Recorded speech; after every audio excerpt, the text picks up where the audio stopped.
Hi,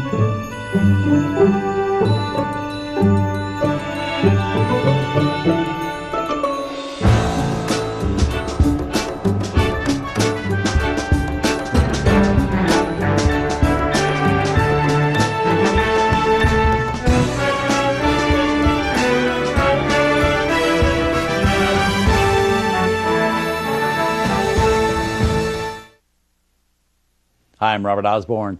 We're showing important films from the 40s this evening, which brings us to a World War II story directed by John Ford, billed in this film as John Ford, Captain, U.S. Naval Reserve, and starring Robert Montgomery, John Wayne, and Donna Reed. Montgomery, for the record, a commander in the U.S. Naval Reserve at this point. The movie is titled They Were Expendable. It's about Navy PT boats in the Pacific during World War II, and made by MGM while that war was still going on, but released just a short time after the fighting had come to an end. And it was because the war was still raging away while this film was being planned that John Ford had no interest in directing it at all.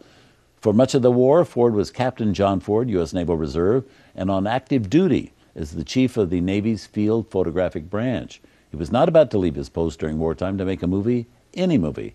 But Navy brass back in Washington were very keen to have this film made for public relations purposes and to raise the public's awareness about the important work being done by the Navy's PT boats, something at that time basically unknown to most people. They also knew if John Ford was involved, the movie would draw more attention and it would be a better movie. So they insisted he do it, and he did.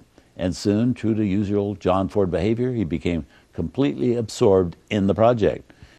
John Wayne later said he never recalled his old pal John Ford being more involved in making a movie than he was with this one. It's a very exciting film and received nominations for Oscars in both special effects and sound. And here's the results from 1945, John Ford's They Were Expendable.